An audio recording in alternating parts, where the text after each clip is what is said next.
I don't know if I'll ever post this, but I'm gonna record it anyways in case I decide to. But I just had a moment. You know, in this self-realization game, you're always realizing shit about yourself. Hence for the name of it. And, you know, I talked about in one of my videos, like, feeling like the more you grow and the more you do the self-realization game, um, you grow farther and farther away from people because you're expanding your conscious. You know, like attracts like. You have friends like you, right? You have friends that are interested in things like you.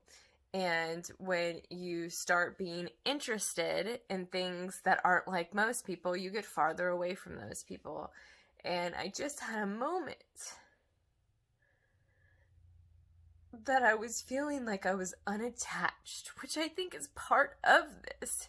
You want to become unattached to things, unattached to worldly things, unattached to outcomes. You want to do that. But then you become unattached to people and people that you love.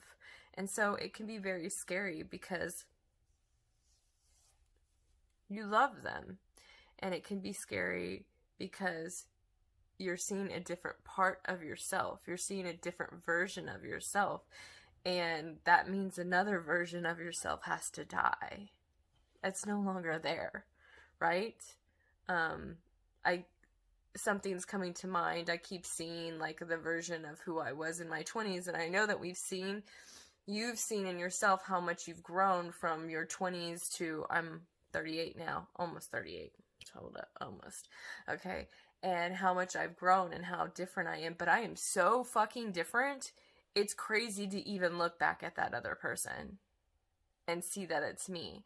And when you start to self-realize or understand that you're self-realizing, because people are always growing, but they're not understanding what they're doing consciously. Once you understand that, you're able to see so much growth. And you mourn the person that you were.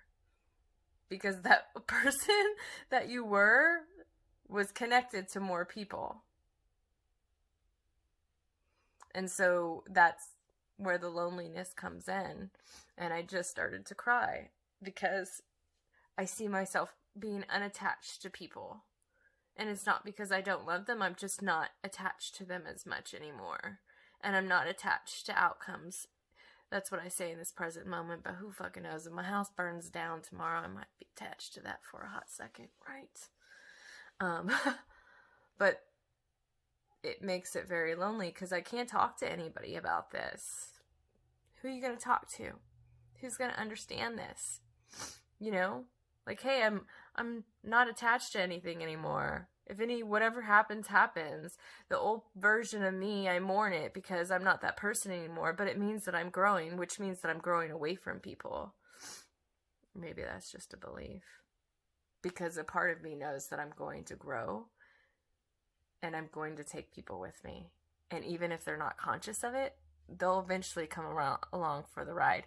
Hopefully. That's the goal, right? Is that you help people, not push people. You just be the beacon of light, and then they come along with you. Sometimes, though, I'm like, bitches, can y'all go a little faster for me? I'm trying to... Then you just want to let go of the bag, and you don't want to be attached to it anymore. Just like, what the fuck? Who cares, right? But yeah, I had that moment of thinking and mourning the person I was. But I'm proud to be the person that I am today. And I never thought I was going to go on this journey. This was never intentional for me.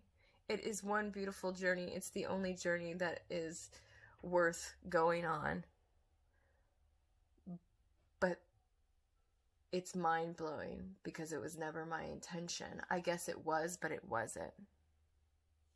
And sometimes I'm kind of surprised by like, what the fuck? Like, I'm the one?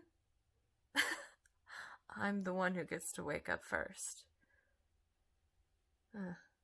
Anyways, I hope somebody gets something from this. Much love.